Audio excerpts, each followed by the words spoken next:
By the year 4039, Earth was a scarred and desolate battlefield.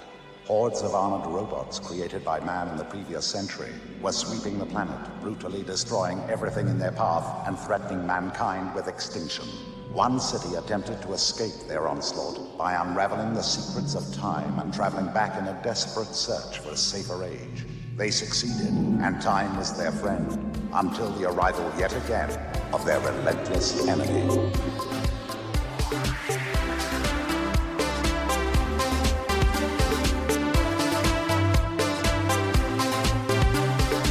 Oh boy, it's a time travel podcast. My name is Nate, and he comes from a land down under. My co-host, Brian Martin. Good day, everybody. Good day, We're Brian. having fun, aren't we? You know, I am so thrilled that we've pushed so hard to get this episode out for the listeners, because it's so important that people hear about this movie. I think it is. Do you? It's a real hidden gem. Oh, it's hidden, all right. You watched it on YouTube, right? I did. Yeah. Okay, so it is available on YouTube. Now, I, of course, have the Blu-ray, so the transfer I watched was much better. Oh, I'm so sorry that you spent money on it. It looked great. I will tell you that the transfer looks great. Arguably better than this movie has ever looked, although I can't really compare. Yeah, no, it is available on YouTube for anybody that does want to watch along. I would recommend... For anybody who wants to burden themselves. I would recommend not going out for a Blu-ray on this one. There's some good trailers on the Blu-ray. The Blu-ray release is available through Kino Lorber, and there are some good trailers on it. Not just for the film The Time Guardian, which is the movie we're discussing tonight. Time Guardian, starring Carrie Fisher, Princess Leia in Star Wars. But for a whole host of other 80s, 70s, and 60s, well, it starts kind of genre, like sci-fi movies and time travel movies, and then it goes into like revenge thrillers that you probably haven't heard of. Yeah, the fact that you're selling this Blu-ray on the trailers that are included. Usually for these things, I'll watch the movie once all the way through, maybe make some notes, and then whatever time I have before we record, maybe I'll try and watch a scene or two. Primer, I went all the way through it again. I watched this last night once. And that was enough. That was enough? Yeah. I tried to get in a second viewing, honestly, but my kid was asleep in this room last night, and I was like, well, there's exposed tits in the movie, so I can't watch this in the... How could you... Nate, I was convinced I missed something. Well, I got to the end of it, I was like, is it me, or was like 40% of this movie about land management? Look, do we have any other news that we need to to touch on before we dive into a synopsis on this? I don't think so. Okay. Although, I'm still planning on seeing Riff Trax Time Cop on Tuesday next week. Okay. Lucky So you. I checked in my Yeah. area. The closest is a 2-hour drive. That sucks. So, yeah, I will probably not be doing that. As long as I get a fill-in host for trivia on Tuesday night, I'll be. Yeah, But, we can do like a bonus on it. You can tell me what how it went. yeah, just hop in and talk about it. There are two taglines for this movie. One of them was in the trailer, and one of them's on the cover of the Blu-ray. Things are going to get pretty ugly in the year 4039. Things are gonna get pretty ugly in the year 4039, which is pretty cool, I gotta admit. Things are gonna get pretty ugly? Yeah, because the creatures are so ugly. Well, they're definitely ugly. I don't know that I'd call that a good tagline. But here's the second tagline. Okay. This is the other tagline. Okay. And this is good. Time is just about the only thing he won't waste. Which, That one is good. I'm not sure that's accurate. No, of course it's not. But two, fucking great tagline. Show me the cover of this thing again. I know you put let it me up grab on Instagram, but I want to see it. Nice. Yeah, I thought it was a painted one. 25% of the back of this box art is Carrie Fisher. Well, that's the best thing about movies like this is the box art and whatever the promotional images on the back of the box are rarely have anything to do with what actually happens in the movie. That's the money shot there. Okay, well, given that, what was this movie about? Whoa, wait a minute. Doc, are you trying to tell me that my mother has got the hots for me? Precisely. The Time Guardian. Released in 1987. Written by Brian Hannett and John Baxter. Directed by Brian Hannett. Oh, I was going to look into what else they've done. Oh, well, Brian Hannett, it will not surprise you, maybe, was, I think, second unit director on The Road Warrior. So Mad Max 2. That's where he came from. He was also the co-writer of The Road Warrior. And it will also probably not surprise you to know that he came up with the idea for this movie while working on The Road Warrior, and specifically while he was looking at some rocks. Okay, Time Guardian stars Tom Burlinson as Ballard, Nikki Coghill as Annie, Tim Robertson as Sergeant McCarthy. Character name. Ballard? Ballard. What the fuck, man? Ballard. Okay. Jim Holt is Officer Rafferty, but none of that matters. None of these people. We're really just here for Carrie fucking Fisher, who is in this movie as Petra, and Mean Dean Stockwell as the boss. Oh, boy. Yeah. I will say right out of the gate, Dean Stockwell showed up for like a day. I'm going to say he was there for a day. Yeah. He earned his paycheck, and that's about it. Yeah. It's one of those. It's definitely one of those. The plot. The City. A time-traveling complex filled with the last survivors of the Neutron Wars. Look, I'm going to read this and people are going to be like, fuck, this sounds good. You wrote this, though, right? You're not just reading the back of the box or something. I let Grok write it for me. No, I did write this. Okay. Led by a man known only to us, anyway, as the boss, the city moves from era to era, relentlessly pursued by a post-human tribe known as the Jendiki, the members of which look like Darth Vader was assimilated by the Borg. I wish. The Jendiki and their own figurehead, Zurich, hunger for the power contained within the city. Standing between Zurich's tribe and the city's destruction is Ballard, the Time Guardian. Jesus Christ, I can't believe I'm saying these words out loud. Oh, God. Once a feral refugee from the 4th millennium, Ballard was adopted and raised by Dr. Sun Hua, the martial artist / scientist. Oh, God. This movie's like 88 minutes long, for God's sake. The martial artist / scientist overseeing the city's energy supply.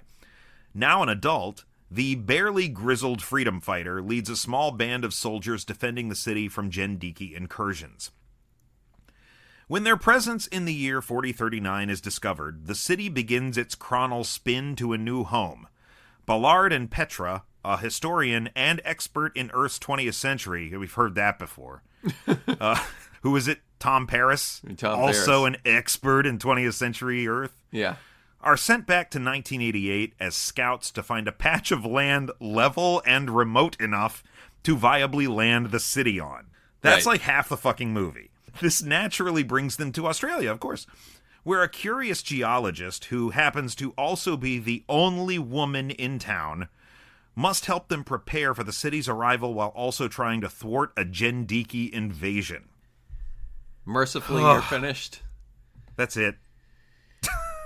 Well, I'll tell you what, Brian. It's been some time since I drank on the podcast, but yeah, I got to pour one out for this. You got to drink. I don't think that I can reminisce on this movie sober, and I also have the jalapeno olives.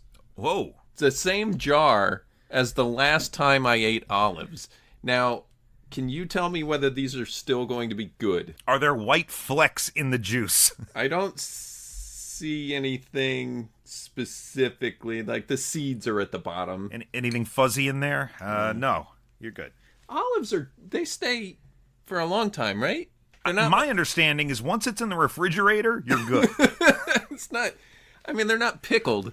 Indefinitely speaking, olives aren't pickled, right? They're just... No, pickles are pickled. Olives are olived. Yeah, but lots of things can be pickled. Okay. Sure. All right, I'm going to eat There's one. There's a whole sketch on Portlandia about that. Okay, I'm going to drink to this.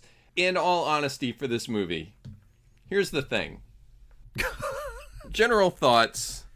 This is the worst thing we've watched for this podcast. Undoubtedly the worst movie we have talked about. It's bad, but its biggest sin is it's so fucking boring. Yeah. I can't believe you tried to sit through this twice. By the time I was done with this, I was like, because I watched it on YouTube, I just kept checking the little dial to see how much I had left. Were there boobies on the YouTube one? Yeah, one of them, yeah. Wait, one of the boobies? No, like one of the two. It's up there twice. They generally come in twos. I'm just right. No, the movie is streams twice. One is better quality than the other. And yeah, they. Right. I mean, it's side boob. It's still boob. Yeah, it could. That automatically gets it a half star on Letterboxd for me. Yeah. We get the half star and then we just work up from there. It's all just room to grow. It's.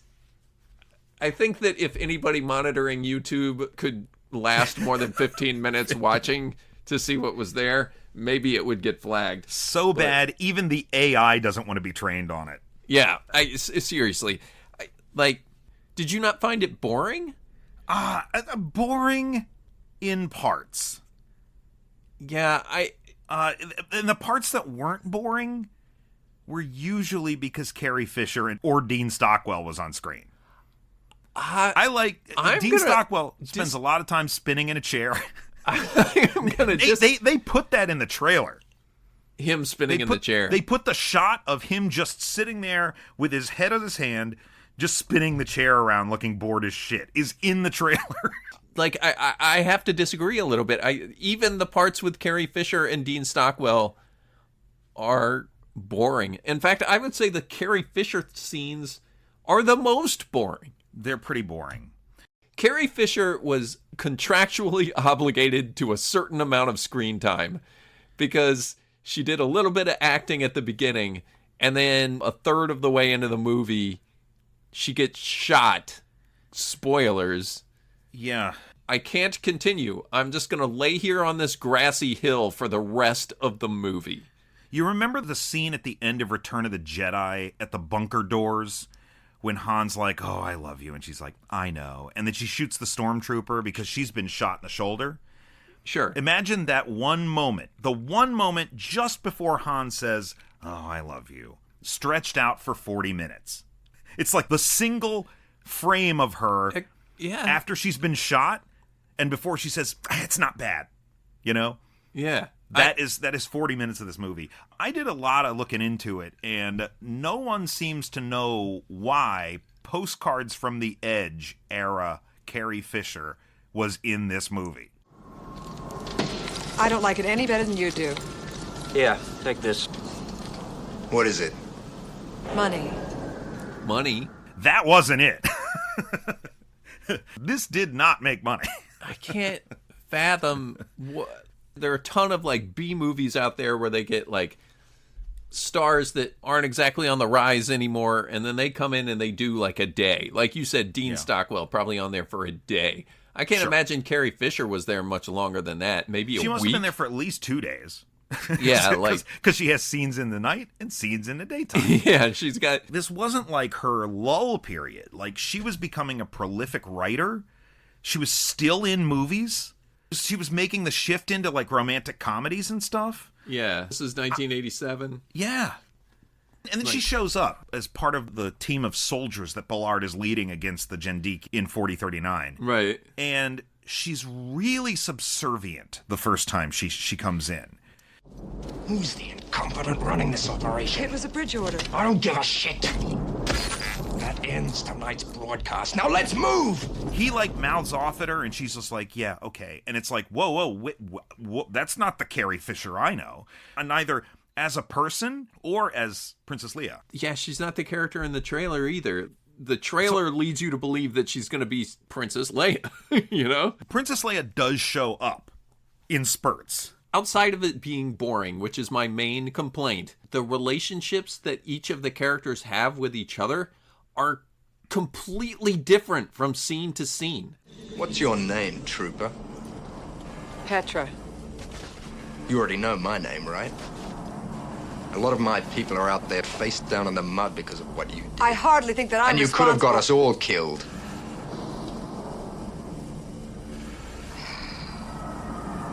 I'm sorry. I was glad you were there, that's all. I'm not concerned with making people glad to see me. Congratulations, then. You're a big success. Like, Exactly. especially those two. Yes. Like, she's subservient to him at one point, then she mounts off to him at another point, and then they're like old pals, and then later he cares about the fact that she's hurt. It's just so nonsensical. It's very inconsistent. I'm not going to try to defend this movie at all. Please don't.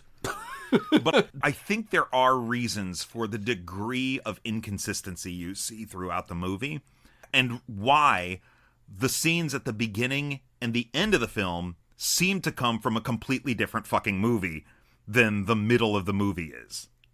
Right? Okay, you have a reason for this or a defense? No, there's actually, I think, a reason. Okay, what's But that? I'm not going to get into that yet. Oh. To really fully appreciate, because again, Nate and I are not recommending you watch this movie. so I'm going to assume you haven't seen it. I'm going to eat this olive. There are jalapenos in here. Did those go bad? No, they're too spicy to go bad. Bacteria can't eat it.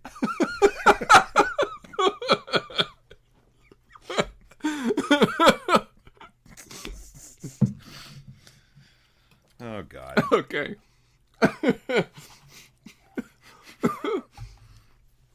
Oh, man. So, and you know, feel free to stop me at any point, and we can kind of talk about this in more detail. The beginning of the movie, we see the city. It looks like a typical sci-fi city from the 80s. It's kind of got this blue glow about it. Yeah. It's got this dome, this like kind of geodesic-looking translucent honeycomb dome over it. Yeah, that's like clearly like an energy field of some sort. And it doesn't look terrible. The No, first at the shot of beginning, it doesn't look terrible. It looks like, Nate, the beginning of this movie is the beginning of the Masters of the Universe movie. And I don't know when the last time you saw that was. Wait, like legitimately the same footage? No, it's practically the same fucking thing. Oh, practically like, the same. It's okay. not the same footage, but we open in that movie on Eternia, and it's in the middle of a desert. And we're like seeing He-Man and Man-at-Arms and Teela fight these fucking goons in the middle of the desert. Yeah. And there's sure. this kind of vaguely glowing ethereal city on the horizon, you know, that's clearly like a matte painting. Right. Right? And then what happens in Masters of the Universe is they all end up transported to like 1988 San Francisco or wherever Right. it is, right? It's almost the same fucking movie as this, except Masters of the Universe, there's no subplot involving them needing a bulldozer.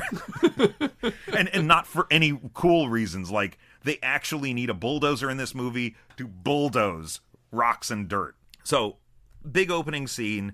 There's these soldiers whom we're told there's not very many of them, right? There's only this small band of soldiers.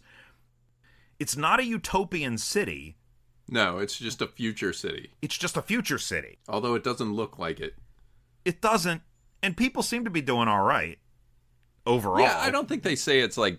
I guess the Earth it's supposed to be on is dystopian, but they thought they were like the last city. Yes. But then there's some conjecture that maybe they weren't the last city. Yeah. But that never gets picked up. We've always thought we were the only living beings left on the planet. Well, I've got news for you. We weren't. Oh, no. Really? That's not true. Everyone knows we're the last city A left on dozen Earth. cities could have survived the poisons, the wars, even gone on the line like we did. I mean, the closest we get is that the conjecture that, you know, the Gen-Diki are also kind of they're like post-humanoid who sacrifice their humanity and are more machine than man now. Right. Nate, did you ever read the comic series The Adventures of Cyclops and Phoenix? No. Okay, so in 1990, I want to say 4, right after Jean Grey and Scott Summers got married. In the X-Men comics, folks. I'm sorry, I'm taking a real detour here. I was going to say. There was a 4-issue miniseries that came out. The X-Men villain Apocalypse appears in this story, and he looks an awful lot like one of the Jindiki. And I'm not saying there's any connection whatsoever, but, I mean, it's way cooler in the comics, art by Gene Ha, but... Yeah, the Jindiki do not look good in this movie. They don't. And I said Darth Vader, they really look a lot like Baron Karza from Micronauts. Like, I mean, it's just these weird, over-designed, and just, like, shit thrown at the wall kind of costumes. You can't see what it is. Right. Like, it's too They're busy. clunky. And they can't move in it. Right. For those of you who don't want to spend your time, the city is the kind of place that Sherman would feel right at home. There is no place for me where you are going. Oh, he would. Yeah. Like, Sherman same would production love it. value. The future is 4039, and they still have CRTV monitors. Still CRTV, and they also still have prostitutes. I think that's worth noting, because there's definitely a prostitute in this movie. I'm trying to go with the technology here. Like, so, but that's the funny thing about this. Old and bad. Nate, when you have a movie about a person from the future who comes back in time, or a person from the past who goes forward in time. Yeah. What did I say has to be done to qualify it as like a time travel? What's the factor that I said qualifies this as a time travel movie? Right, fish out of water. Exactly. Are there any fish out of water in this movie? Half No. and half. Half and half. Half and half. He didn't know what science fiction was. You've been reading too much science fiction. Too much what? Okay. He did not know what science fiction was. But when Annie and Ballard meet and they're having this conversation about, oh, what's the future like? What he describes is just normal fucking day-to-day life. Fair. Like, yeah. Nothing has changed. It is the exact same thing. And I'm like, why would you do that? I get that, like, maybe you're trying to say something about the universality of human compassion and emotion, but, like, you have a fucking guy from the fourth millennium Yeah. here. Like, you're not going to have any sort of tension here, like, in terms of lifestyles or anything. There's no contrast whatsoever. They're just basically the same thing. Well, he doesn't know the word medicine. Oh, that's true. That's fair. Oh, and he doesn't know how to drive a truck? Doesn't he, though? How am I doing? Yeah. He does seem to drive that bulldozer very handily. Yeah, well, that's what he was looking for. Yeah. There's so many moments here that are, like, just sacrificed, where you're like, okay, well, this is where the character has a talk about, well, in my time, yada, yada, yada. And it's like, no, in my time, we watched Seinfeld, and... I met this lawyer. We went out to dinner. I had the lobster bisque. We went back to my place. Yada, yada, yada. I never heard from him again. But you yada yada over the best part.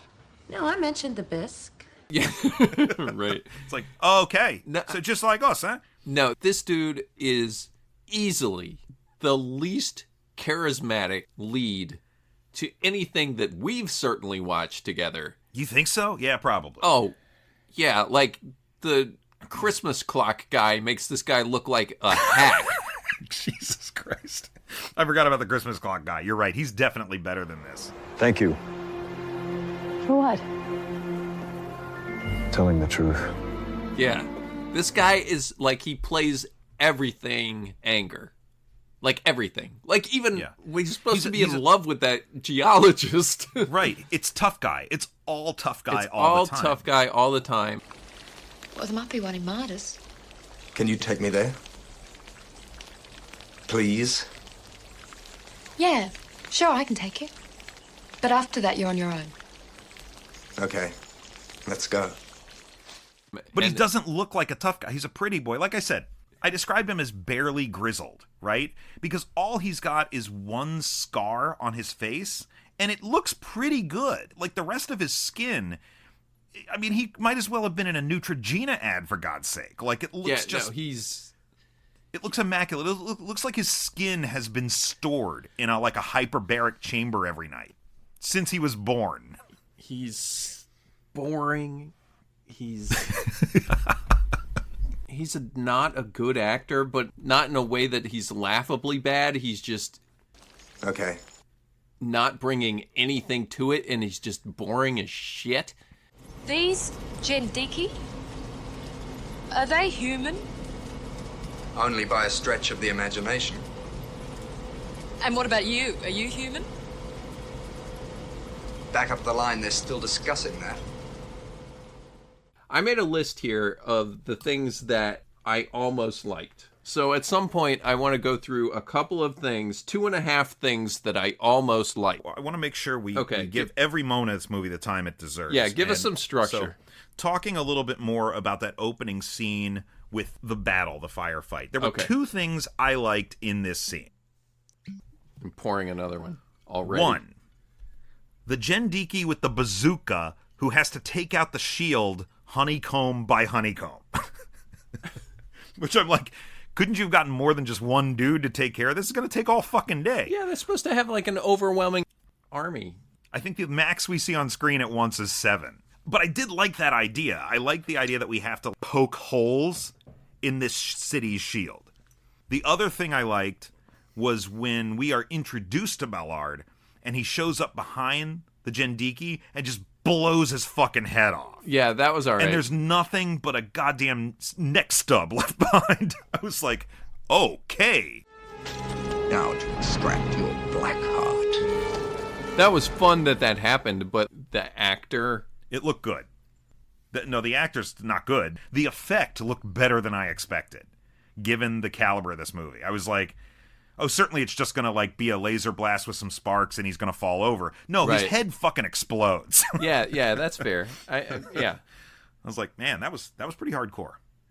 And it does it a couple more times during the movie where a head explodes or a body part explodes. And but he also just carries around that gun that is clearly just a block.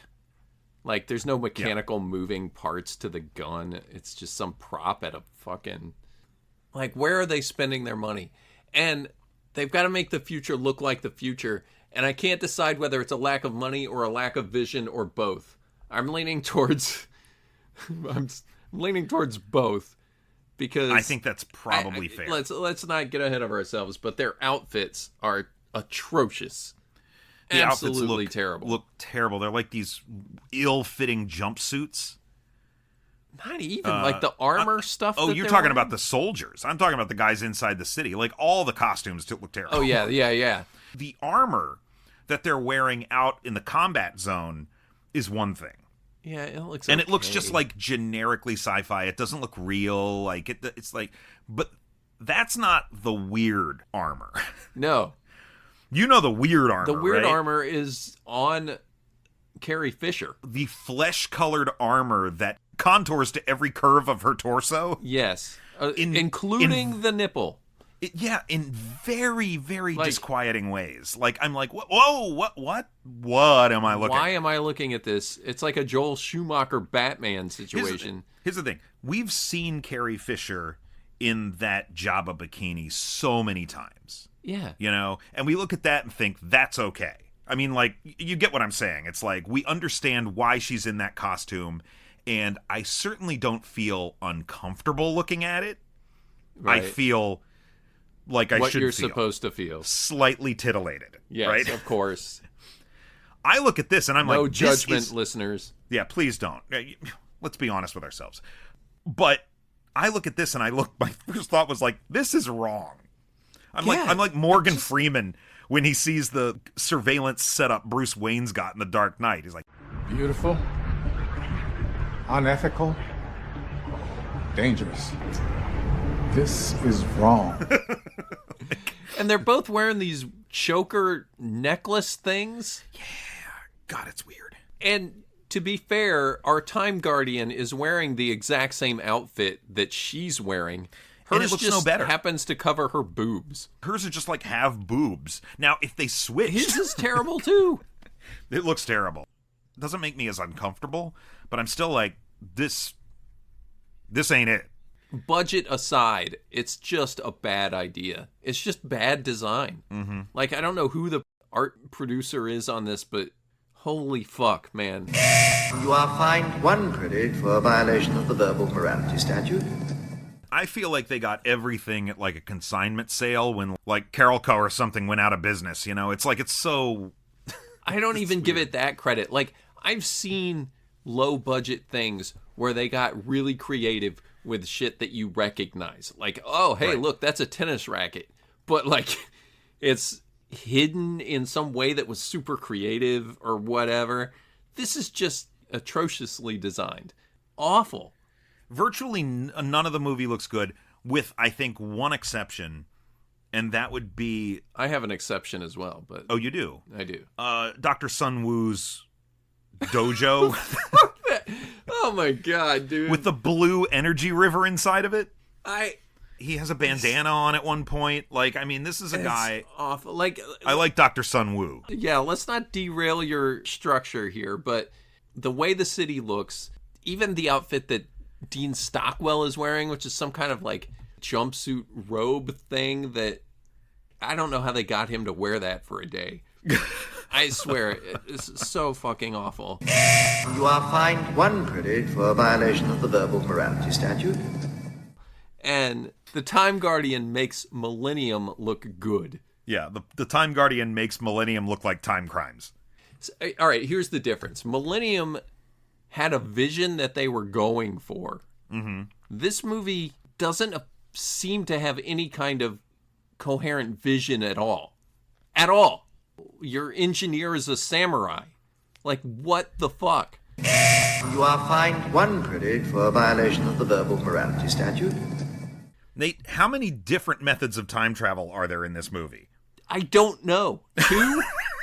Is it 2? I think it's 3. 3. I fucking...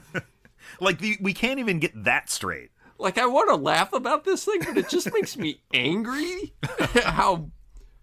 Like, anyway, yeah, a very promising first shot as it's coming in on the city, as you discussed. Yeah, a pretty good opening voiceover. The opening title crawl, like, that's like, ooh, the title crawl is a bit much.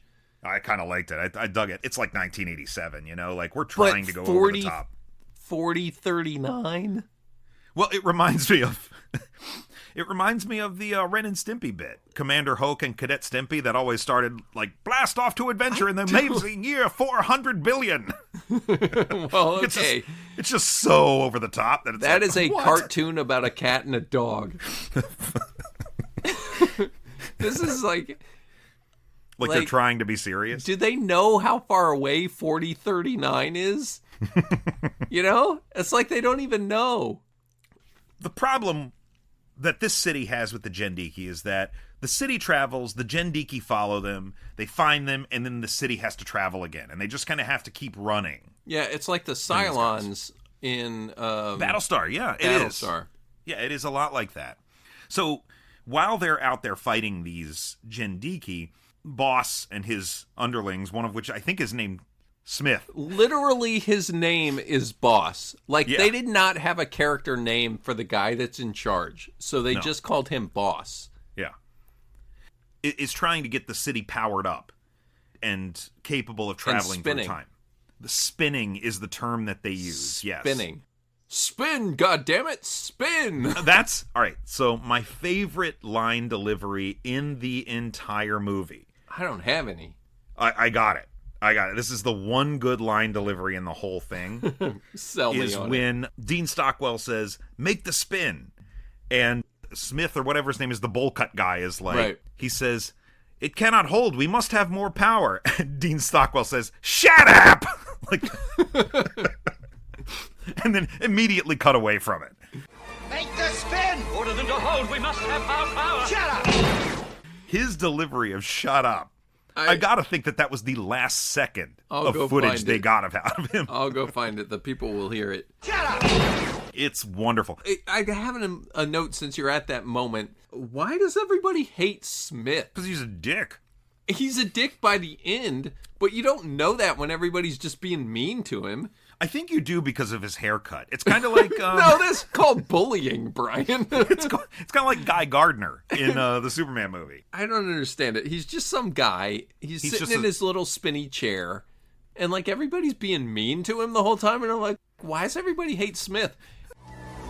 What the hell's going on in here, Smith? We're taking hits on the city now, for Christ's sake. Can't you hold a defense perimeter? I've got a repair crew out there, and Ballard's with them. In case you might have forgotten, what about them? If we don't hold the gent dinky, it's all over anyway. You've been given a job to do, Smith. Now do it.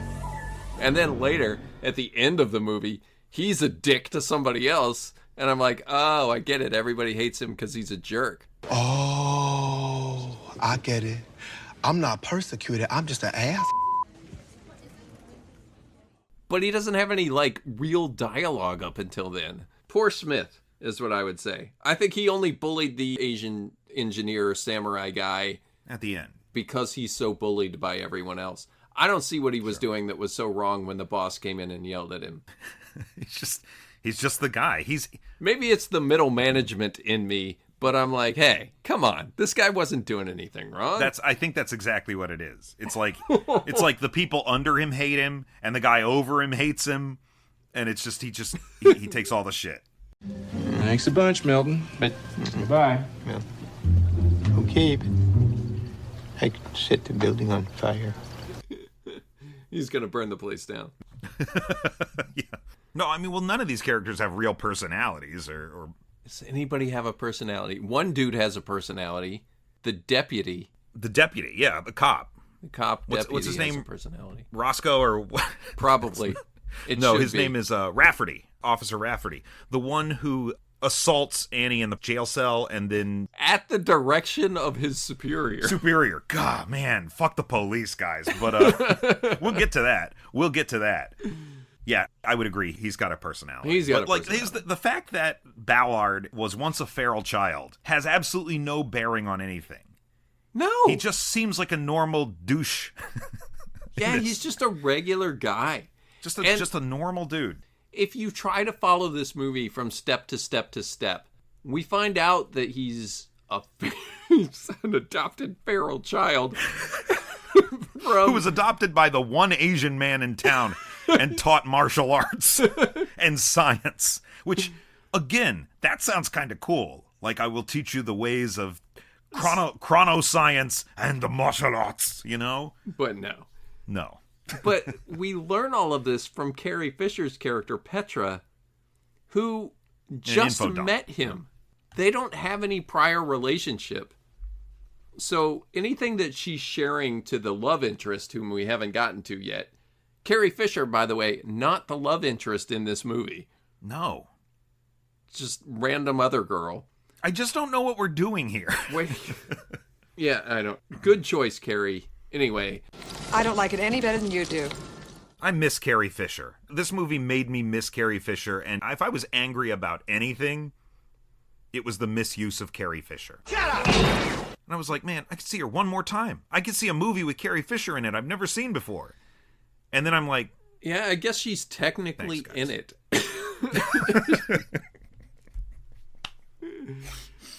So the city disappears. The olives seem to be okay, by the way. Oh, good. If you have any concerns. Good. The city disappears, and then title card on screen says Earth Time 1988. And we're in the Australian Outback, I guess. And we meet Annie for the first time driving a truck. She gives a lift to an old guy with a broken down vehicle. Why? What the fuck did that have to do with anything? Has nothing to do with anything. Like, we could have cut all of that out and just had her drive into the town. That guy doesn't need to be there. He doesn't do anything. He does absolutely nothing to move the plot along. So they're in this really small town of like 3 buildings. There's a petrol station, there's like a junkyard, and there's a police station, and I think that's all. That's all we see anyway. Yeah, that's all we get from it. And while she's at this petrol station, a weird phenomenon happens in the sky. Oh, yeah. Do you remember this? Yeah. The clouds start rushing. There's all this electrical interference. And... Okay, yeah. I had that marked down for my Wait What segment. You're just not thinking fourth dimensionally. Right, I have a real problem with that. Yes, okay, because there's absolutely no reason for it to have happened. I don't know what it means. The best part of this, Coca-Cola bottles freeze up instantly. One of the guys, I think it's the cop, right, who is peeing. Yeah. And what appears to happen is his pee freezes while he's peeing. Because it runs up the pipe or something into the toilet and up his urine stream. Into his junk. Not to say that we see any of this. We don't see any of it. It's like, that's why it's like, what is happening here? He seems to be in pain, and then we see the Coke bottle, and it's like, did his piss freeze? Yeah, and then his pecker freeze. You are fined 1 credit for a violation of the verbal morality statute. I'm going to get fined a lot of credits by the verbal morality quiz. I didn't understand that. I don't, like... It was supposed to be an indication that the Jindiki were traveling and arriving? Well, here's the thing. As we are watching this movie, we, the audience, are watching this. We see a phenomenon like that, and we have been trained by movies in the last few years, like The Terminator and Back to the Future, to know that electrical flashes mean someone has arrived or someone has just left, right? Sure. No one has arrived yet. No one has left. Nothing has happened yet. Yeah, I don't know what that was. The city is currently thousands of years in the future traveling backwards. Ballard and Petra haven't left the city yet to be scouts. The Jindiki have no idea where they're at right now. But are they time travel? Or that was their arrival? No, the Jindiki aren't there yet. What the fuck was it then? You're talking about the triangles, right? Well, that's how they travel. Yeah, that doesn't happen until that night. The time spheres don't arrive until later that night, and then the truck driver at night crashes into one of them and ruins the field. I don't wish this upon you, listeners, but to get what we're talking about, you might actually have to... By Act 3 of this podcast, we're going to be like, so, highest recommendation. It makes no sense. We don't know what it means, and... the characters don't seem to give a shit either. This guy's getting his pecker frozen off, and then the next time we see him, he's zipped his pants up and he's just peed his pants. Now, Nate, I want to preface this, and maybe I should qualify this, by saying that I've never been to Australia. So I don't know if this is just natural phenomena. Maybe they're just used to this. I don't know. But there was that big dust storm in Mad Max Fury Road. Like, maybe that's sort of what was happening here. The other half of it, which is less gross, is the frozen Coke bottle that you mentioned. Yeah. The weirdest freak thing that you can imagine happening in this small town. And then when it's done, it's just over. I don't like you. I don't want to ever see you around here again. Clear? Very. Nobody talks about it. And nobody talks about it. They just go on about their day. And it never happens again. It never happens again. So what was it? And why do they care? Don't let me tell you where to spend your money, guys. Maybe this whole thing that looks like a Midnight Oil music video, you didn't need that so much. So they made a concerted effort to do this with no story element connection. Yeah. Brian's just like, yeah, what do you mean? Yep. What are you talking about? It's you're not wrong, Australian sci-fi movie from 1987. What do you want? One of the things I'll say is that I've talked about Red Letter Media on here before. It's a YouTube channel I recommend to anybody. They've got a show on that channel called Best of the Worst, where they watch movies just like this one and then talk about it to either make fun of it or where is it successful, where is it not successful. And I always watch that with levity. And I'm thinking, oh, this is fun. They're watching bad movies together. I'm just getting angry. You and I are just talking about this, but it just makes me mad that these things are happening. I will say that of just completely random shit that has no payoff and no reason for being here, we're just scratching the surface. Yeah. This isn't the last time it'll happen. I wish I could say it was. I think this is the most egregious example of it, though. The sky phenomenon. Yeah, there are definitely other upcoming events. It looks like no effect we see later in the movie either. About this time, we cut back to the future. Back to the future! And Ballard is being sent into the past as a scout to find an appropriate place for the city to land. They haven't even come back to the past yet. Jesus Christ. Yeah, they haven't even gotten there. Ballard learns that Petra is going to be joining him as a 20th century historian, of course, which I don't think her knowledge of the 20th century really helps in any way, because she's incapacitated very quickly. Right. It's not particularly bad, but it's not immaterial. She doesn't do anything egregious like Tom Paris does. Right, yeah. Yeah, it doesn't really matter. She's just there because she's Carrie Fisher. The time travel, this is the second type of time travel we see, right? Where the two of them enter this sort of time stream. There are three. There's a glowing orb in the center of the screen that radiates this psychedelic light effect, and the two of them fall into it. And then they kind of do this weird, like, spinny tunnel thing.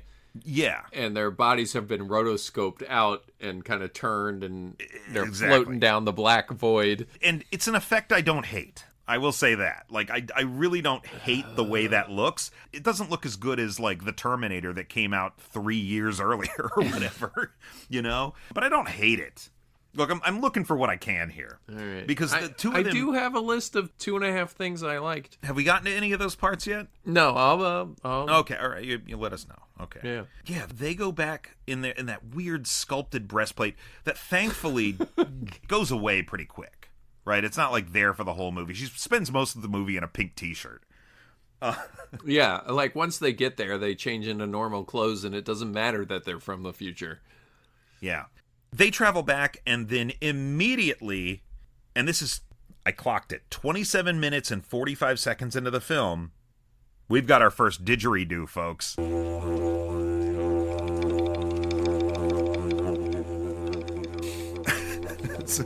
We got a campsite didgeridoo hoedown. With people that seemed to know them already. Yeah. Like people who seem to be waiting for them to get there. I wonder, is it just some sort of Aboriginal thing? Like, you always get the Australian, like the Aborigines in Australia, like Gateway in the X-Men. I keep going back to X-Men. Gateway was like that weird teleportation mutant that was just an Aborigine in the Outback and seemed to know way more. I don't know. I mean, this one, it's definitely... it seems to be that the city had been there before.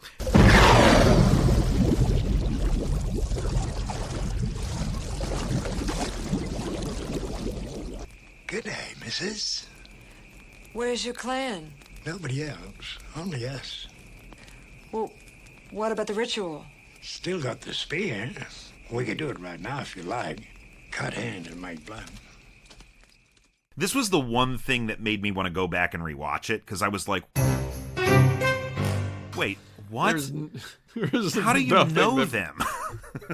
There's nothing in this movie that made me want to go back and rewatch it. I can promise you that. I'll probably go back and watch the booby scene again, but all the right. didgeridoo thing, it's so weird. Not the didgeridoo itself. It's didgeridoo's fine instrument. But the fact Ballard and Petra just kind of come out of the water after they travel back in time. Right. Yes. What? There is one pool of water in this movie that they keep going back to. It's this weird kind of murky blue like kind of pool. Milky colored. Yeah, they arrive in it. They let the city land close to it. They Ballard have has sex in it. But yeah, I mean, we give all this all-purpose watering hole. Yeah, we give all this trouble to Time Cop for dropping them in water when they arrive in the past. These people arrive underwater? They go through their time portal and arrive in 1988 underwater. That really sucks. Like, they're not prepared for that. Their little chest questions. plates don't have air tanks with it. Like, is there like a coordinate-based system? Because I if don't know so, what's you were going really on close there. to just being in the fucking rock. And they had to get out of the water. Like, half of this movie just takes place in a quarry. Jeez. Well, I mean, the rest of it takes place in a quarry. Yeah, the whole remainder of the movie takes place in a quarry.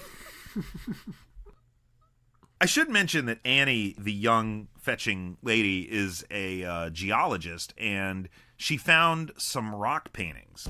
Pretty fancy equipment. I bet you say that to all the girls. Don't see that kind of gear much these days.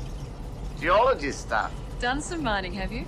Oh, this used to be gold country. I done my share of prospecting. So, geologist, what are you doing out here? I guess you know a place called Storm Valley. What about it? Well, the minerals boys reckon it's a bit of a mystery. So, how do you get to it? No gold out there. I'm not looking for gold. No gold. Now, this is the clue. This is the clue to understanding how these gentlemen playing the didgeridoo know Ballard, because the city clearly has been there in the past at some point, right? Right. And she finds cave paintings of the city. Right. Which, when she and Ballard cross paths, of course, he sees the pictures and is like, "Wow, you know, where did you get this?" First page. Does the city look something like that? Where did you get this? So you have been here before? Answer me! Calm down. I made the drawing from some rock paintings. Some very old rock paintings. And he's angry about it for some reason. Yeah. This woman that I clearly have feelings for knows something about the town I'm from. God damn it. But the two of them arrive, and that's when the time spheres arrive. The time spheres. Is that the name, or is that a name you're giving them? No, I think that's what they called them. Okay. They're basically like about 6 feet in diameter, and they're these orbs that just sort of descend and create an energy field by projecting streams of energy one to the next and creating a triangle. It's very specific, a triangle, even though the shape that is formed is a pyramid. It is 3-dimensional. Man. Multiple people point out that it's a triangle. We may be implying to people that this is not boring as shit. We're having too much fun discussing the fact that this movie... We're only like 30 minutes in, and I did mention that most of the rest of the movie takes place in a quarry. So this is the point at which things really grind to a halt, right? That's true, because they have a setup, and then they don't know what to do with themselves for the bulk of Act 2. And then they have the fight at the end. Yeah. And the whole of Act 2 is preparing for a fight that's Act 3. And they don't... They've got nothing to do. All they can do is shovel gravel and wait for the city to show up. The police assaulting Annie is a welcome diversion when it happens. Let's just say that. Not for Annie. Not for Annie, no. So the funny thing here, we are teased with a Jendiki fight when the spheres show up. But what happens is, and I don't know if you caught this guy's name, a driver whose name, and I may be wrong about this. I just copied down what it sounded like the sergeant said. Oh, yeah, he does call him by a name. Was Wally Coonerhanner. Name of deceased? Coonahan. Wally.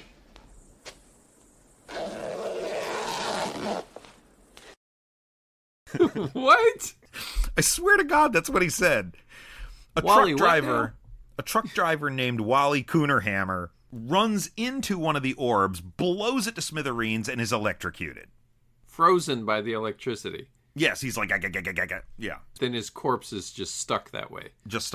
Yeah, like rigor mortis. Yeah. But anyway, as soon as that orb is destroyed, the entire field collapses, and the Jendiki can't make it back. But again, doesn't matter. It doesn't matter. What does matter is that a shard of that Jendiki time sphere. Who collects that? Was it Annie that collected it? Annie collects it from the wreckage, yeah. Yeah. And it's shiny. Because it seems to be pulsing with some power. And it looks kind of cool. I will say that out of the 3, and we'll get to this, I suppose, out of the 3 time travel methods in this movie, the time spheres are kind of the coolest visually. I'm going to have... Yeah, okay. I think they're... Of all of the pieces of rotting fruit in this basket, that apple looks best. The shard becomes, I can't even say important later. It's not important. No! No, that's my other wait what moment. The wait what moment is when Officer Rafferty comes across that shard and is eyeballing it, and then it starts to emanate this weird green aura, and he stares into it, and he has a real, like, Dana Barrett looking in the fridge, right? Where he sees this sort of, like, glowing planet or something inside. And then he reaches into it, because it's also a portal somehow. Yeah. And, folks... This is the fourth type of time travel. It's a weird portal, and he pulls out of it a gun. Remember this? Yes. He reaches in and he pulls out a futuristic gun. I've made a lot of talk of Chekhov's gun on this podcast, right? This is what not to do. Yeah. He reaches in to this mysterious shard of a machine that is now somehow a portal, reaches in, pulls out a gun out of nowhere, looks at it for a bit, looks back deep into the void where a Jindiki yanks him inside, and it's the last time we see him. Why did he get that gun? What was that for? This is an antagonistic sheriff in the town that we've already had run-ins with, and you set up the notion that he's getting some kind of futuristic gun, and like, holy shit, what am I gonna do with this? And then you immediately undercut it. He's just gone. And then on top of that, that serves no purpose. No, except the fact that he's gone, I guess, does give the sergeant or the chief sheriff a reason to go after Annie and Ballard. Maybe. But they also escaped from jail, right? Yeah. I'll get to the only plot point you need to be made aware of in a second. And that's even really a stretch. But what, the word's plot point? What is supposed to happen, Nate, when Rafferty gets pulled into that portal is when the Jindiki show up at the end, Rafferty is one of the Jindiki. And he has been consumed by this metal, and we see his face underneath that mask. We are supposed to have that moment, and Annie is supposed to dispatch him. That's what happens in a movie like this. Sure, He's been harassing her the whole time, right? That's what's Absolutely. supposed to happen. Yeah. That's what I fucking thought was going to happen. But instead, nothing happens. Do you think it's in the script? Okay, I'm going to get to that. First, I was excited to talk to you about it. Now I'm just like, it probably sucked anyway. But anyway, the main plot point you need to know about what's going on in the second act of this film. While Petra is recovering from a laser blast, and after Ballard and Annie have relations in the murky pond. Relations in the murky pond. Yes. Is that a euphemism? Barely. I mean, somebody's getting a murky pond out. He makes a comment to Annie that he needs an earth mover. Tell her we're gonna need her. Okay. I need to get hold of an earth transposer. A what? What he means an earth mover. He doesn't know much about this century, does he? And I'm like, earth mover? That sounds potentially interesting.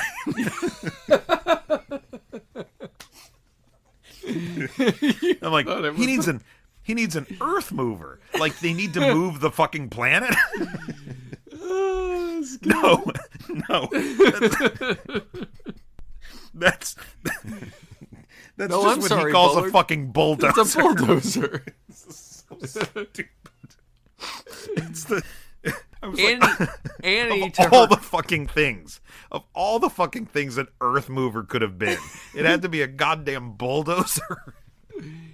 Just a normal fucking bulldozer. And Annie, to her credit, doesn't bat an eye at the fact that maybe that's what they call it in Australia. In Australia, that's clearly what they call it in 4039. In 4039. Spoilers, they get the bulldozer. I don't think we have to spend much time on the shop owner.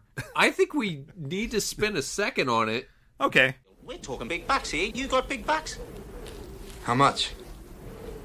Depends. How long you want it? 2 days. 2 days? 2,000. Take it or leave it. 2,000, all right. But I don't have it just now. I can give it to you day after tomorrow. What happens then? Some friends of mine arrive. You can trust me. 2,000, is it? You take credit cards, don't you? Cash.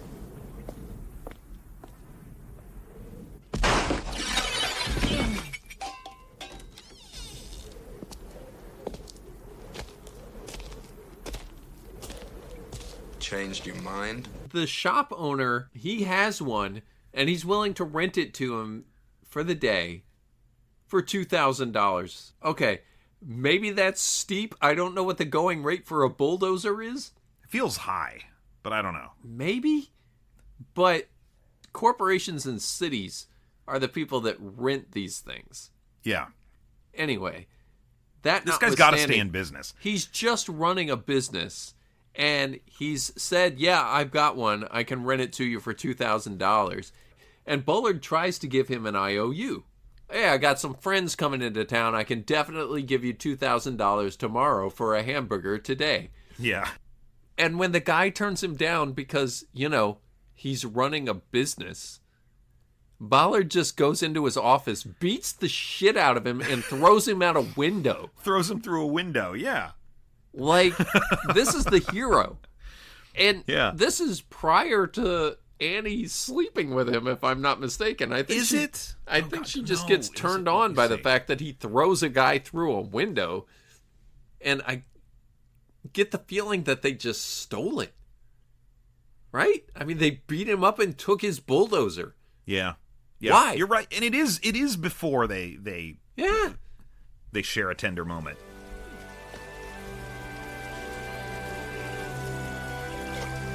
What's your world like, Ballard? What do you do with yourself when you're off duty? You'll have to wait and see.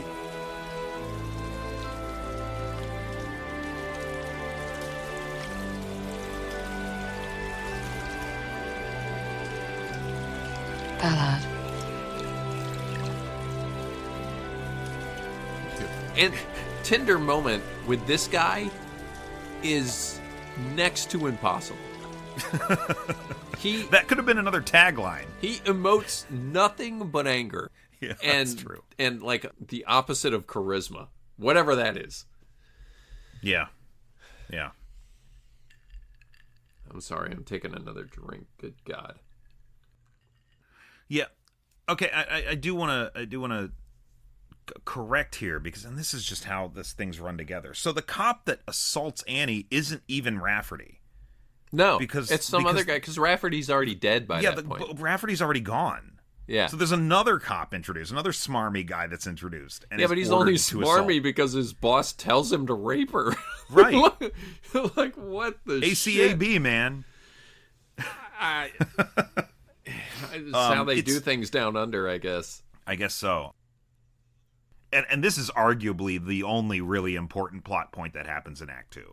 The bulldozer is not the important plot point. Because Ballard and his crew of Aboriginal people are, clearing land and shoveling a lot of gravel. And in between those, there's scenes that happen. I mean, the reason being that in the earlier battle at the beginning of the movie, one of the support structures is blown up by a bomb. Correct. So they have to pre-build a new support for the city so that when it lands, it doesn't just fall over. that it lands on this support that he's building. Yeah, if it lands like that, it's going to fall over like Fred Flintstone's car when they put that rib on it. Just boing.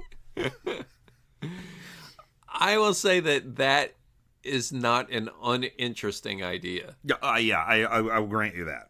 Yeah.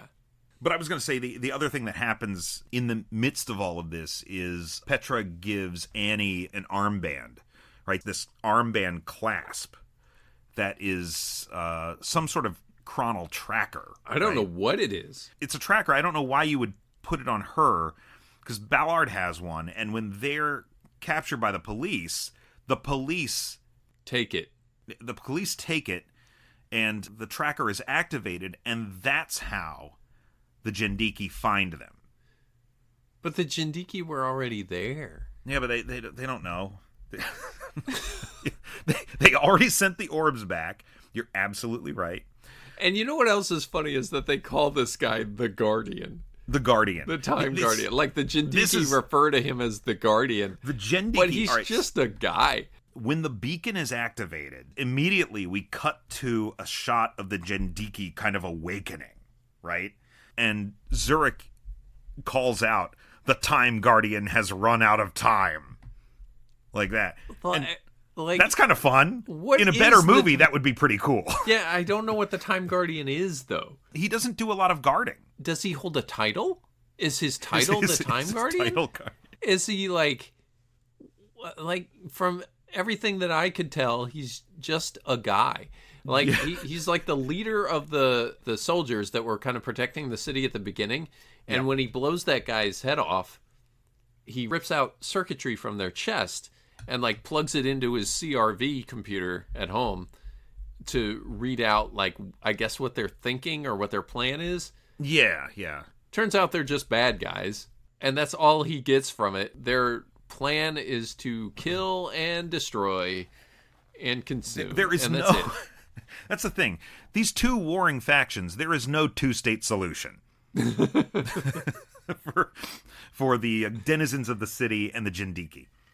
We jump back to the city a few times as it's traveling backwards, and Dr. Sun Woo has an idea for how to vanquish the Jendiki. Does he, though?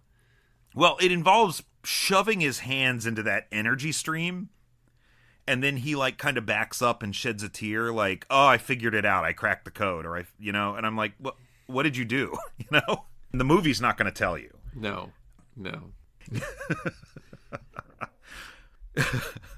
When Dr. Sun comes to the bridge with his idea and Smith is, "Oh, what do you want?" Like that. That's the part where he's a dick, right? Where like, that's... because he's got a great idea for fighting the Jendiki. And that's when Smith is finally like, "Oh, somebody below me.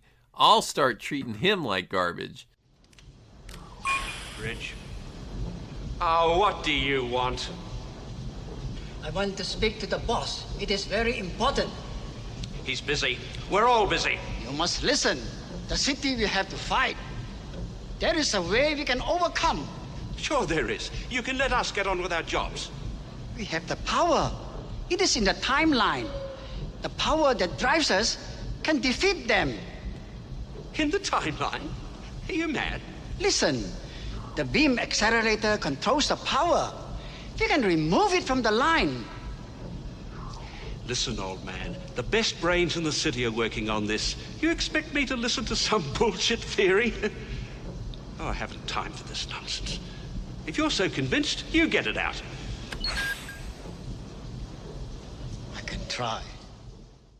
But let's be fair. The year is 4030. Isn't it great that stereotypes and, like, ancient Asian samurai still exist in 4030? That's pretty good cultural preservation, I would say. He's just like doing Tai Chi with like a samurai sword, and he's got like the Karate Kid bandana on his head or something. Like, you remember like in Cowboy Bebop, there was that Native American guy? And he's like the engineer at the bottom of the city or something, right? Yeah. And Ballard's adopted father. He's a man of many hats. That's what I'm saying. I like Dr. Sun Woo. But how does that character possibly exist? It's unfathomable. It is, yeah. That culture could survive till 4030 in this particular environment of this city. And then it's a really poor characterization. It's a caricature. It really is. It's like the old dude with the long mustache and speaks in broken English in 4030. Like, come on, movie. That touches on something that I thought was an interesting concept that is just completely undercooked in this. And that's the idea. Undercooked. You mean the movie? that as the city travels through time, it picks people up, right? You're right. Yeah. Like, it picked up the feral guy, it picked up Annie, it probably picked up Dr. Sung Woo at some point, right? Oh, fair. Maybe he's not, like, his origin point is probably not the 4000s. Oh. Right? Okay. Now, the movie, again, not telling us this, you can almost infer it. But again, it's like, that's a cool concept to me. The idea of this time-traveling like the city that society occasionally is made collects. up. Yeah. Like, would that not be the most diverse and interesting society ever? It's not just a melting pot of different cultures. It's a melting pot of different eras.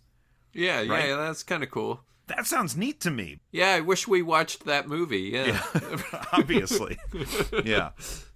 So the Sun Woo stuff, that's what I attribute that to. I think he's kind of like a character from an earlier time. Which is why when he goes to combat the Jendiki at the end, he pulls out like a samurai sword. Yeah. Right? Yeah, all right.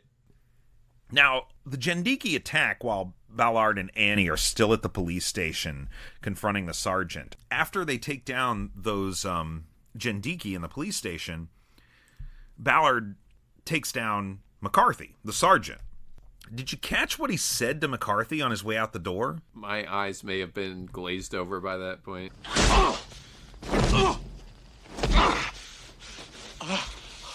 Remember me, McCarthy? You wouldn't bloody listen, would you? Now watch your town burn.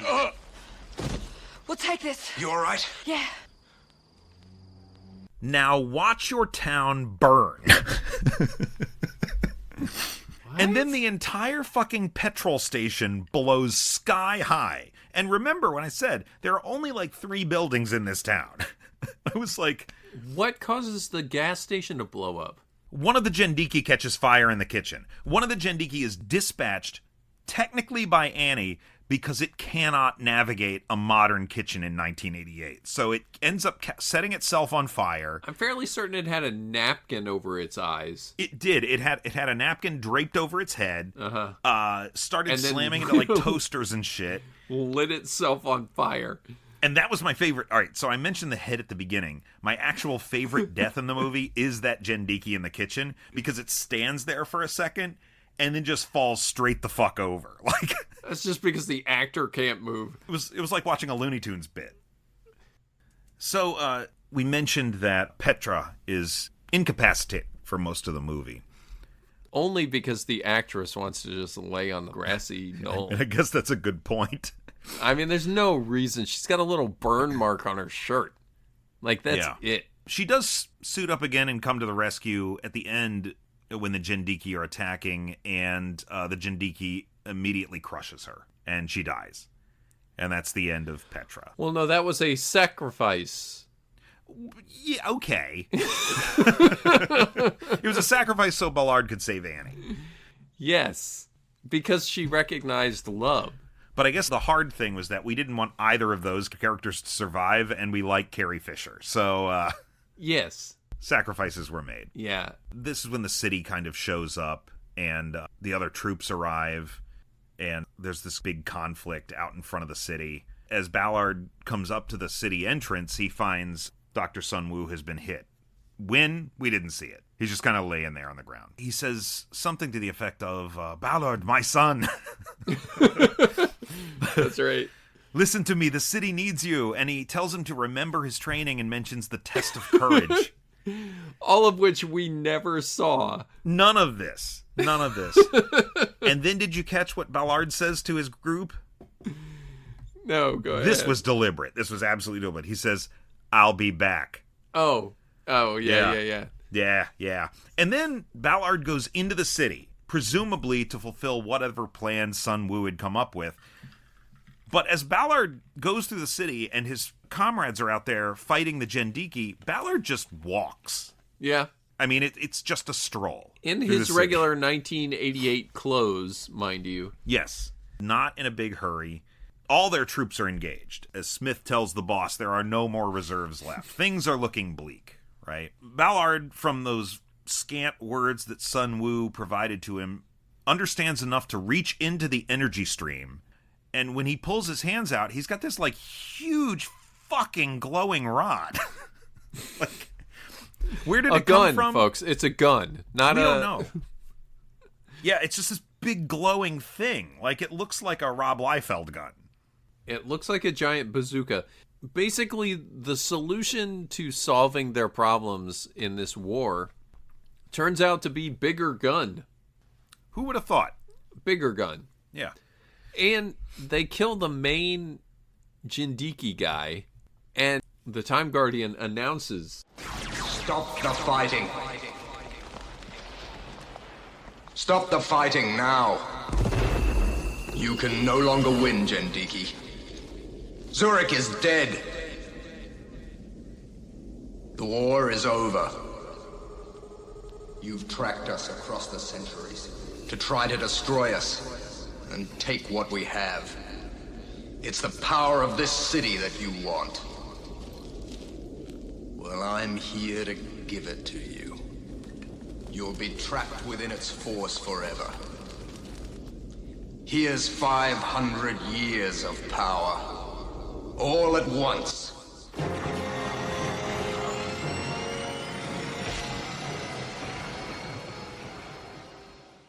You cannot win. I've killed your leader. Yeah.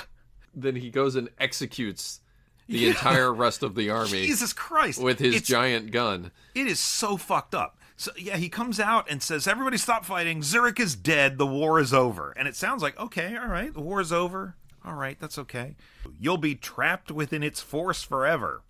All right, is that what happened? No. Well, maybe.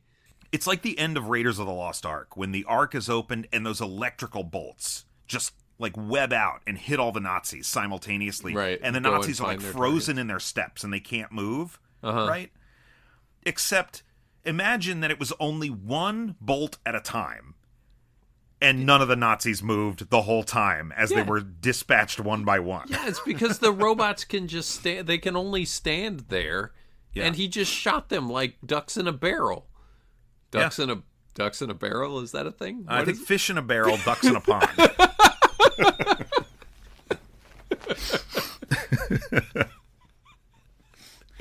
He shot him like a bunch of puppies in a barrel. Ducks in a barrel? Oh my god.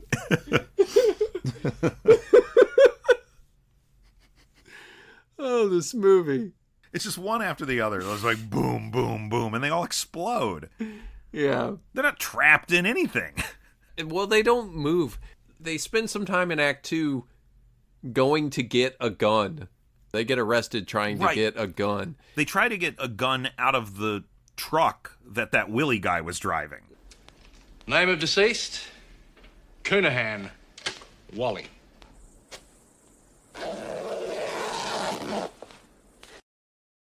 And ultimately, they get an Uzi out of the glass case at the sheriff's office? Yeah, yeah. At any rate, my point being, they just stand there and let him shoot them with an Uzi. There's, like, no retaliation whatsoever.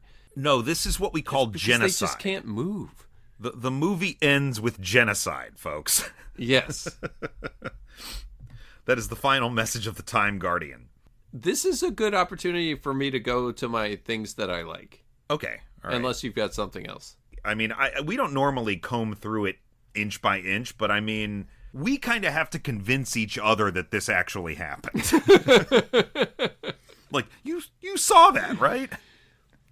Well, there are a couple of moments in here where you think it's going to be something, right? Yeah. There is a scene in one of the battles where a Jindiki has been killed. Like, the robot portion of him was sort of destroyed or whatever. And they've got this great... Well, I hesitate to say great about anything in this movie, but it's... I mean, it's all comparative. Comparatively speaking, it's a great image of the human part of the Jindiki crawling out of the robot. Yeah! You remember that part? Yeah, isn't that rad? It's like a emaciated, pale remainder of a human with its legs all broken. It's akin to like a zombie whose legs are broken and it's pulling itself across the ground, and it's got these cords like streaming off of it because it's clearly plugged into their robotic selves, and it's crawling itself out after it had been attacked by the humans or whatever. And by this point, we've learned that the Jindiki were at one point human. Yeah. And knowing that, in addition to this image, you're like, oh, okay, so this is an opportunity for the Jindiki to have some semblance of frailty and humanity left in them. Yes. That would lead to something more than the big gun kills them. Yes, yeah, exactly. You know? Yes. And I'm like, oh, like, here's an interesting image, an interesting idea, something that's... Did they decide to be this way? Or are they victims of something that we're unaware of? Exactly. Yeah, you know? Yeah. And, like, it's the best aspects of the Borg. When the Borg were cool. Remember when the Borg were cool? Oh, yeah. Resistance is futile. We wish to improve ourselves. We will add your biological and technological distinctiveness to our own. Your culture will adapt to service ours. There was this time before the Borg Queen existed that we thought they were just a race of aliens that had integrated themselves so much with technology that they ruined their society and turned themselves into this all-consuming monster, which was fucking brilliant and awesome. And then First Contact happened. Then they brought out this perpetually moist tart, paraded her around, and it's like, yeah, I think I would join the Borg. Yeah, just God damn it. Anyway. Do you come with the Borg, ma'am? It's the same idea with this one image, and then the thing that's kind of crawling out of itself, it just kind of slumps and dies. And I'm like, okay, that was a nameless Jindiki guy, and he died. It still conveys what we could imagine them as an audience to be. Yeah. Right? It's like, oh, I get it now. Like, they're frail underneath, and they're not necessarily this overwhelming force of evil. Yeah. The problem lies in not only is the resolution not go in that direction at all, but earlier in the movie, when Hero Man ripped out the circuitry out of a Jindiki chest and like plugged it into his computer, it basically just says, kill the humans, we're evil. We're going to kill all of them. Kill all humans. Kill all humans. Must kill all humans. Bender, wake up! I was having the most wonderful dream. I think you were in it. It's like Bender being asleep and dreaming and talking out loud. And I want to kill all humans. Literally, like, no... There's no subtlety. No There's subtlety nuance. whatsoever. But for a second there, I thought, oh, this is really cool. And that looked good. Yeah, I agree. Great idea. So that was one. You got anything you liked? I think I mentioned it already. What was that? I don't remember. Okay. I think it was the boobs. Oh. It's a nice break. Is all nice. I'm saying. It's just a nice little break to have some boobs in the middle of this movie. Yeah, and they're nice. Guys, it sounds like I'm like objectifying or anything. I'm not really. It's yes, tastefully done. It's tastefully done, but believe me when I say that the point in the movie where the boobs show up, you're like, damn, I didn't know how much I needed that. It's because nothing had happened since then. Just to break the monotony. Yeah. Like, oh, this is finally something interesting happens. Our discussion is making somebody out there want to watch this movie. I really hope so. I really, really hope so. I hope not. The only person that's going to watch this, if we're honest, is Misty. Probably. Misty, if you're you gotta out let there. us know. Misty, if you watch this movie, you gotta let us know. Yeah, she's seen it. Already? Yeah, she knew last week when we said we're going to watch it. She watched it. Oh, okay. All right. Okay. Okay. So she's already seen it for sure. All right. So a little bit about the production of this movie. I mentioned that Brian Hannett, who directed and co-wrote the movie, worked on The Road Warrior. He literally did get the idea for the movie while he was staring at a rock formation. I was serious about that. I don't think you've driven home the fact that most of this movie was about getting a bulldozer to move rocks around. An earth mover. Get it right. It's an earth mover. truly glossed over a lot of the movement of rocks in this movie. And it's a lot. So at various points during the production of this film, the production company just arbitrarily had an American rewrite the script. What? Oh, really? Yeah. Okay. Which led to John Baxter, the co-writer of the movie, quit completely. And then during the post-production process, Hannett quit voluntarily because he was about to get ousted. So the director and the writer, the co-writer of the movie, didn't even see it through to the end. I believe that. I believe that 100%. Then, based on that version of the screenplay and the fact that the production company wanted it to be a more action-heavy movie, they had the film editor, Andrew Prowse... Action-heavy, you say. ...filmed additional scenes, and that's where the first scene and the last scene of the movie come in. You mean Act 1 and 3? Yeah. Act 1 and 3 were not in the original screenplay at all. Oh my god, that means Dean Stockwell didn't need to be in this movie. No. John Baxter later said he was interviewed with Cinema Papers in 1989, and he talked about the finished product not resembling the original concept at all. The love story was a bigger part in the original screenplay between Annie and Ballard. I don't care. I don't need that. But, couple details. The original screenplay also had a heavier contrast between future and present cultures. So that bit where they're like, oh yeah, my world's the same as your world, I guess. That came later down the pipe. I don't care. Is somebody different in the lead role? Yes, because Ballard was originally visualized as an older, grizzled warrior. This actor is horrendous. Okay. So they really set out to make something considerably different than this. Okay. Yeah, I mean, nobody wants to make something bad. Yeah, of course not. The production company had visions of creating an action movie that could go toe-to-toe with Hollywood production. Yeah, it's clearly they were trying to, like, compete with Terminator. Yeah, right? And it fell just face first into a fucking rock quarry. Into a murky pond. That being said, I still have 1.5 good things.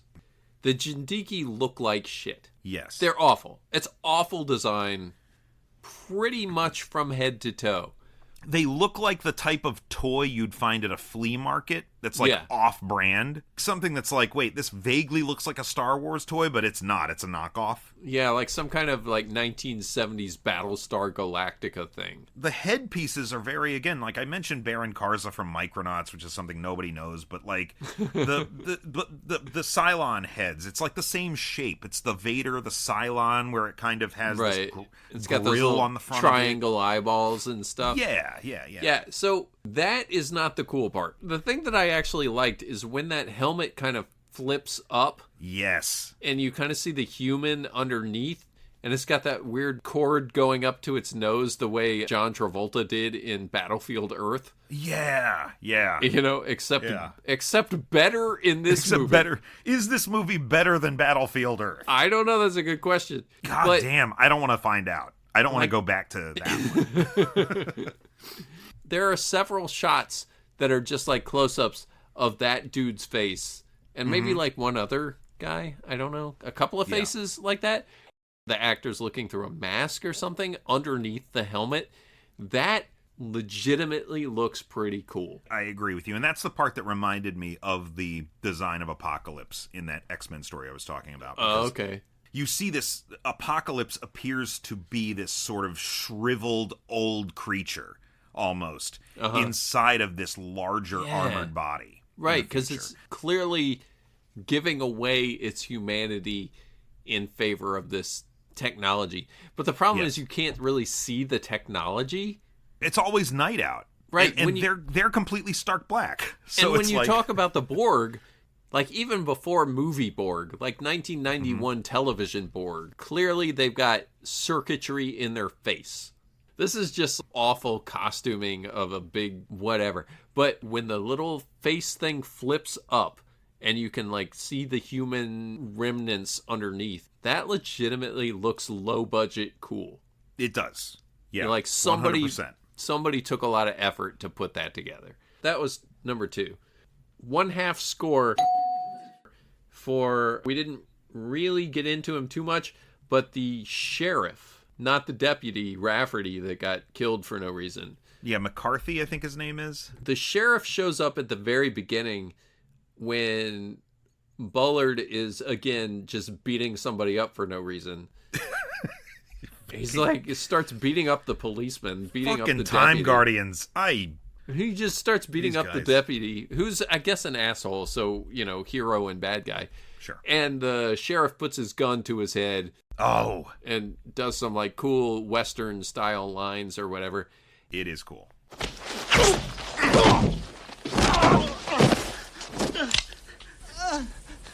Be very careful, son. I'm a nervous kind of fella at the best of times.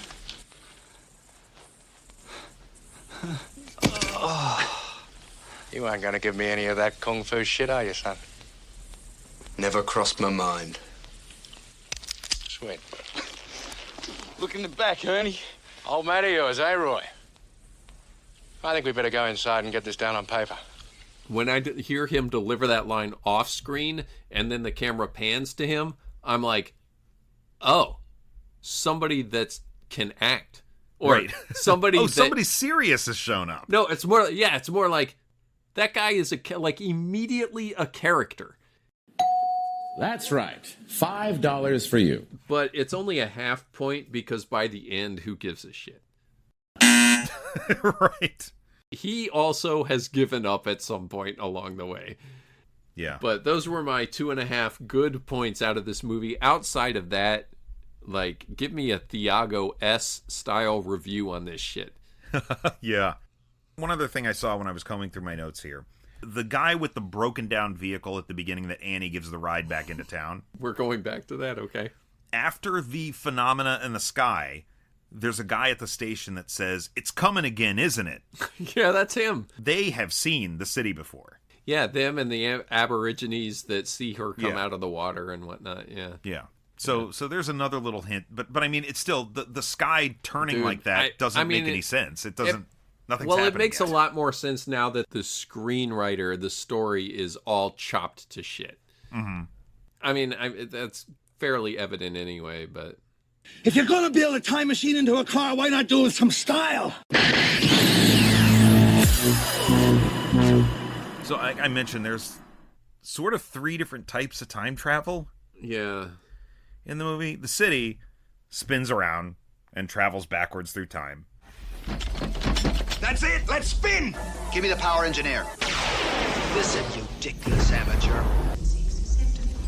Spin, damn it! Right. Ballard and Petra slip into the time stream and fall into that kind of glowing portal thing. And then the Jendiki, through the power of triangles and spheres, they move armies through time. Pyramids and spheres. No, pyramids. They don't call them that. They're triangles. I don't know. Most of these don't really seem to have much to do with the other. Obviously, Ballard and Petra. I am not going to rate 3 methods of time travel for this movie. Okay, so let's do this. Let's figure out which one of them is the better of the 3. One right off the bat. I'm taking Petra and Ballard's time travel method right off the board. Because all they do is fall into a That's a the weird... one you liked. It's like it looks kind of cool, but it's kind of dumb. You know? All of it's dumb. The other 2 options are the spheres that create the energy field and the whole city that travels through time. The spheres arrive in the future or the past and create the triangle to bring the people. And once you've set them, you don't know where they are. They've got to wait for a signal. Yeah. All right. I take the spheres off the table. So, suicide, still the worst. Carbon monoxide poisoning, the worst. Just above that? Easily. Is the Tralfamadorian time warp. Then what? Really? Then because we didn't think it was real. You know? Okay. Like, we were like, I don't know if it's even necessarily something that truly happened to him. The time zone road sign. The time travel hammock from La Jetée. The Superman Squad time portal from All-Star Superman, and then the Millennium time portal at 18. This is definitely on the low end. I don't care which of the 3 you talk about. I think it should be the city, personally. I think But I don't remember any coolest- effect for the city, though. It's really just that flowing time stream in the middle of it. They just keep talking about it spinning, but we never actually see anything spin. Yeah, it's just Dean. We didn't talk enough about Dean Stockwell in this movie. God, he doesn't do anything. He just Yeah, he there's spins. not a lot to talk about, I guess. That chair spins, and again, that line delivery is really good. But he just keeps screaming, "Spin, damn it, spin!" And yeah, like they basically make the city travel. But I don't remember there really being an effect that was impressive. It's just a city time traveling. This is super duper low. I know we're not supposed to like rate the method of time travel based on the quality of the movie, because Free Jack is obviously not a great movie, right? No, right. I mean, I don't think it's 25% on Rotten Tomatoes, but that's what it ranked. But the time travel method was brilliant. Yes.